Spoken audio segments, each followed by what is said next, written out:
In an effort to create a comprehensive healthcare system and address the ongoing needs of New York City residents, New York City First Lady Chirlane McCray recently held a clergy leadership workshop on mental health at Gracie Mansion.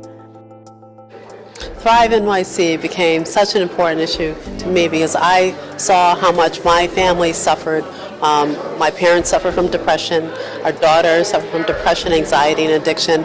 And as I went around New York City, I noted that this is really a public health crisis. We've got 1 in 5 people who suffer from some type of diagnosable mental health condition, and we're not doing enough to address it. So Thrive is really the child of my personal experience, but also the experiences I saw in people all around me who were suffering. The forum focused on the faith-based community being one of the initial points of contact to address the mental health crises in New York City. Shocking statistics show that 1 in 5 New Yorkers experience a mental health disorder in a given year. It's important to discuss in the African American community because there is so much stigma, and clergy are on the front lines of hearing all the problems that come up in a person's life.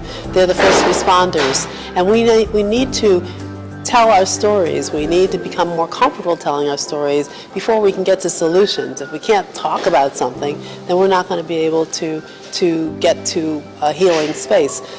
Talking about mental health, talking about mental illness is really the first step to getting to another place, getting to solutions.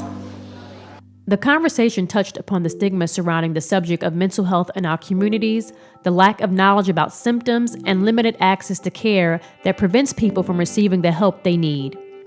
We're getting a lot of questions from cities from around the country, and I'm very focused on doing this right in New York City. This has never been done before, so we have a lot of challenges ahead of us. ThriveNYC is a first step.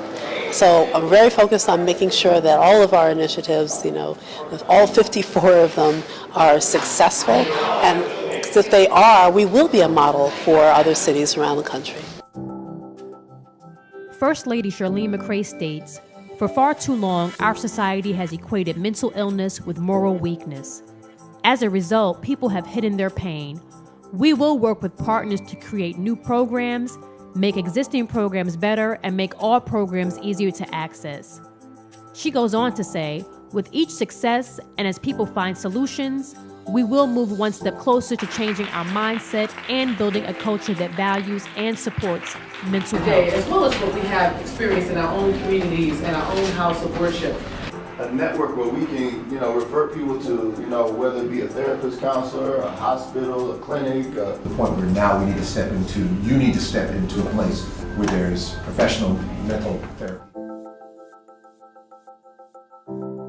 Despite our best intentions, this code of silence has sentenced far too many of our brothers and sisters to a lifetime of solitary torment.